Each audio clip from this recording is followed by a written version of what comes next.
Good morning, YouTube, beloved brothers and sisters. Very important video. I hope you stay with me this morning. December 27th, 2016. Very important when we're looking at Israel and what is now taking place on the world stage as it pertains to Bible prophecy. I want to take you to the book of Genesis as we begin our day together. Genesis, the 12th chapter, verse 2 and 3. Very important. Stay with me now. Very important.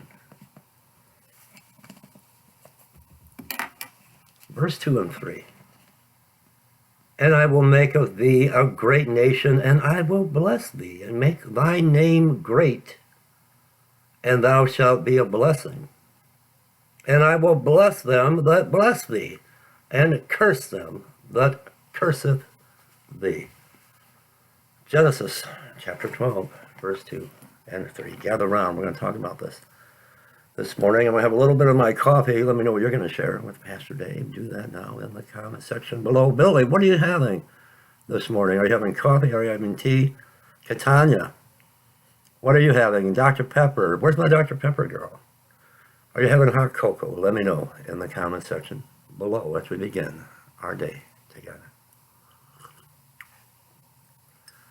I want to take you to an article that I posted on my blog site before Headline News, Prophecy Now, and let me share this with you.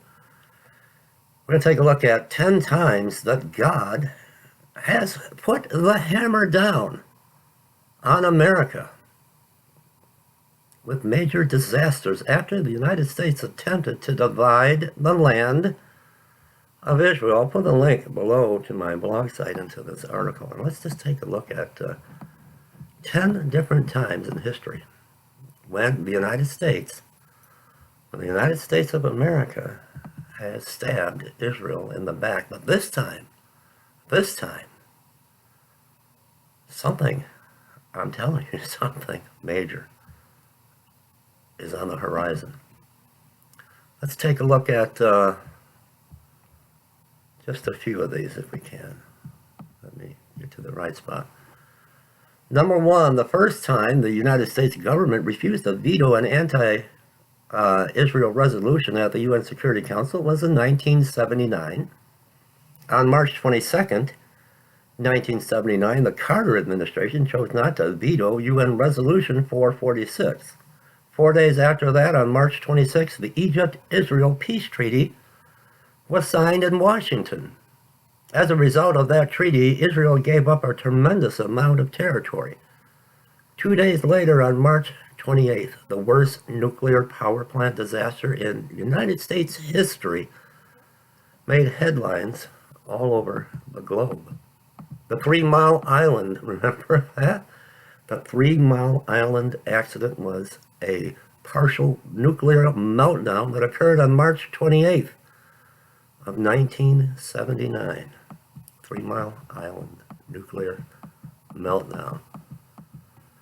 Number two, on October 30th, 1991, President George H.W. Bush opened the Madrid Peace Conference, which brought Israelis and Palestinians together to negotiate for the very first time. In his opening speech, Bush told Israel that territorial compromise is essential for peace. At the exact same time, the perfect storm was brewing in the North Atlantic. This legendary storm traveled 1,000 miles the wrong direction and sent 35-foot waves slamming directly into President Bush's home in Kennebunkport, Maine. What is coming, brothers and sisters? Number three, on August 23rd, 1992, the Madrid Peace Conference moved to Washington, D.C. And the very next day, Hurricane Andrew made landfall in Florida, causing $30 billion in damage. It was the worst natural disaster up to that time in U.S. history.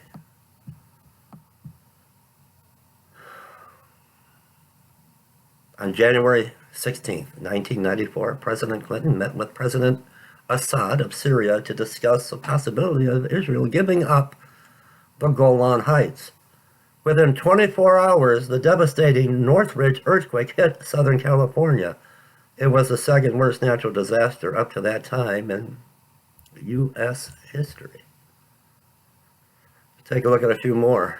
Number 5, on January 21st, 1998, Israeli Prime Minister Benjamin Netanyahu arrived at the White House, but received a very cold reception. In fact, President Clinton and Secretary of State Madeleine Albright actually refused to have lunch with him. That exact same day, the Monica Lewinsky scandal broke, sending the Clinton presidency into a tailspin from which it would never recover. Number 6, on September 28, 1998, Secretary of State Madeleine Albright was working on finalizing a plan which would have had Israel give up approximately 13% of Judea and Samaria. On that same day, Hurricane George slammed into the Gulf Coast with wind gusts of up to 175 miles per hour. Number 7, on May 3rd, 1999, Palestinian leader Yasser Arafat was supposed to hold a press conference to declare the creation of a Palestinian state with Jerusalem as the capital. On that precise day, the most powerful tornadoes ever recorded in the U.S. ripped through Oklahoma and Kansas. At one point, one of the tornadoes actually had a recorded wind speed of 316 miles an hour. I won't bless those that bless you. I will curse those that curseth you. Let's look at number 8. On April 30th, 2003, the roadmap to peace that had been developed by the so-called quartet was presented to Israeli Prime Minister Ariel Sharon by U.S. Ambassador Daniel Kurtzer. Over the next 7 days, the U.S. was hit by a staggering 412 tornadoes. It was the largest tornado cluster ever recorded. Excuse me, up to that time. President George W. Bush, the son of George H.W. Bush, convinced Israel that it was necessary to remove all the Jewish settlers out of Gaza and turn it over entirely to the Palestinians. Let me have a sip of my coffee. Hang on, we're at number 9. According to the New York Times, the very last of the settlers were evacuated on August 23rd, 2005.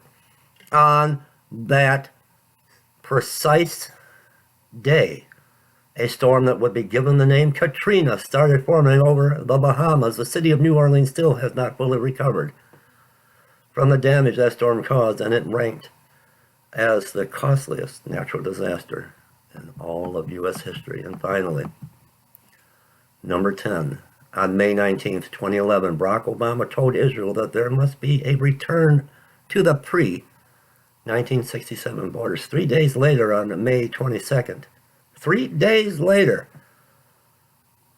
a half-mile wide EF5 multiple vortex tornado ripped through Joplin, Missouri, according to Wikipedia. It was the costliest single tornado in U.S. history. The UN Security Council resolution that passed last Friday is the biggest betrayal of Israel in modern history. The biggest betrayal of Israel in modern history. I will bless those that bless thee, and curseth those that curseth thee. And thanks to Barack Obama not vetoing this UN resolution, the hammer will come down. Judgment will fall on the United States of America. Ministry announcements were grounded. Our ministry is homebound today. Please pray for this ministry. It's a constant struggle. There are no announcements. Today I'll put the link below to how you can support our ministry and outreach to the homeless. God bless you.